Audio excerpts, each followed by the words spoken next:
శివాయ.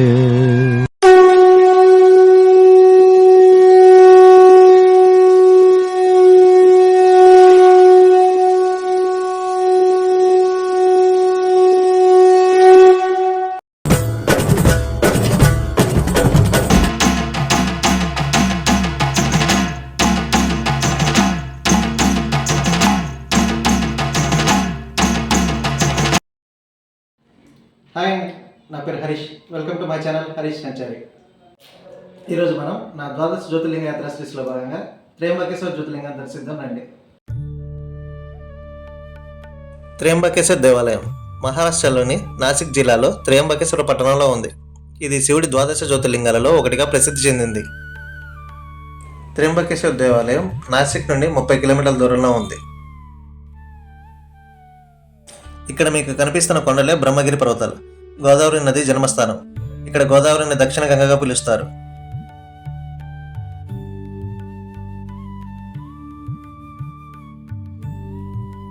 ఇక్కడ శివలింగం 3 ముఖాలతో బ్రహ్మ, విష్ణు, మహేశ్వరులు ఉండటం వల్ల దీన్ని త్రయంబకేశ్వర్ అంటారు.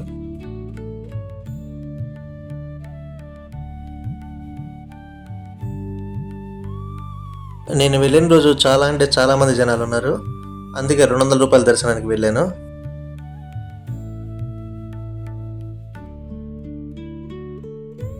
పదండి, మిగతా విషయాలు దర్శనం క్యూ లైన్లో మాట్లాడుకుందాం.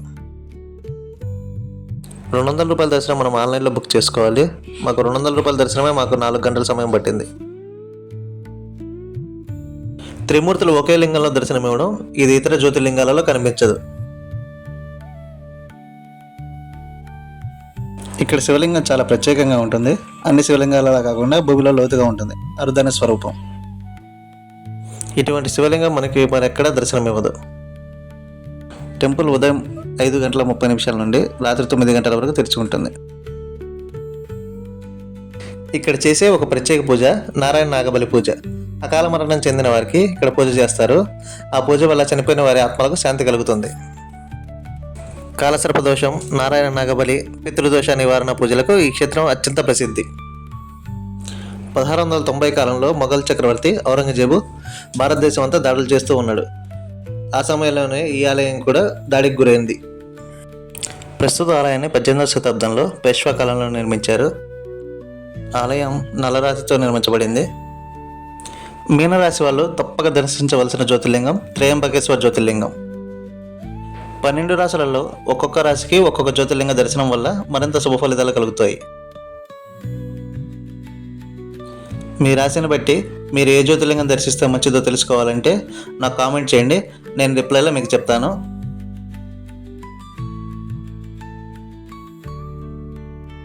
త్రయంబకేశ్వర జ్యోతిర్లింగం దర్శించుకోండి. ఓం నమః శివాయ. త్రయంబకేశ్వర జ్యోతిర్లింగ దర్శనం ఫలితం వల్ల పితృదోషం, కాలసర్ప దోష నివారణ, వంశవృద్ధి, కుటుంబ శాంతి కలుగుతుంది.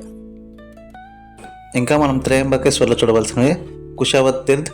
భక్తులు దర్శనానికి ముందు ఇక్కడ పవిత్ర స్నానాలు చేస్తారు.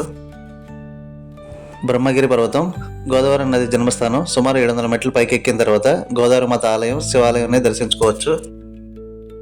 గంగాద్వార్ బ్రహ్మగిరి కొండపై ఉన్న పవిత్ర ప్రదేశం. గోదావరి నది గుప్త ప్రవాహం ఇక్కడ కనిపిస్తుంది. అంజనేరి కొండ, ఇక్కడ ప్రజలు హనుమంతుని జన్మస్థలంగా ఈ ప్రదేశాన్ని చెప్తారు. ఈ పర్వతం ట్రెక్కర్లకు చాలా ఇష్టమైన ప్రదేశం. త్రయంబకేశ్వర్కి 7 కిలోమీటర్ల దూరంలో ఉంటుంది. గజానన్ మహారాజ్ ఆశ్రమం ప్రశాంతత కోసం, తక్కువ ధరలో వసతి కోసం ఈ ఆశ్రమం చాలా ప్రసిద్ధి. త్రయంబకేశ్వర్లో చాలా ధర్మశాలలు అండ్ హోటల్స్ ఉన్నాయి. మనకి స్టార్టింగ్ బడ్జెట్ హోటల్స్ వచ్చేసి 1000 రూపాయల నుంచి ఉంటాయి. ప్రీమియం హోటల్స్ 3000 నుంచి స్టార్టింగ్లో ఉన్నాయి.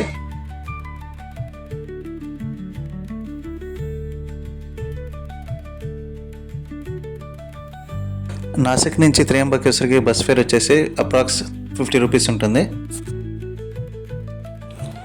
నేనైతే షిరిడీలో దర్శనం చేసుకుని నాసిక్ త్రయంబకేశ్వర్ దర్శనం చేసుకొని షిరిడీ చేరుకున్నాను.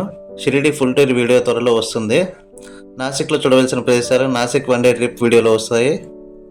షిరిడీలో ఎర్లీ మార్నింగ్ బస్సులు ఉంటాయి. ట్రావెల్స్ వాళ్ళ మనిషికి 300 రూపాయలు తీసుకుంటారు.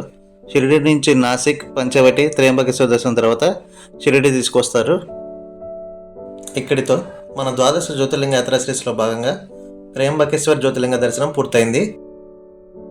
మీకు త్రయంబకేశ్వర దర్శనం గురించి కానీ ట్రిప్కి సంబంధించిన బడ్జెట్ గురించి కానీ ఏమైనా సందేహాలు ఉంటే కామెంట్ చేయండి, నేను రిప్లై ఇస్తాను. నెక్స్ట్ నా ద్వాదశ జ్యోతిర్లింగ యాత్ర సిరీస్లో భాగంగా శ్రీశైల మల్లికార్జున జ్యోతిర్లింగ దర్శనం వీడియోతో మేము ముందుంటాను. నా వీడియో మీకు నచ్చినట్లయితే లైక్ చేయండి, షేర్ చేయండి, కామెంట్ చేయండి. Thank you.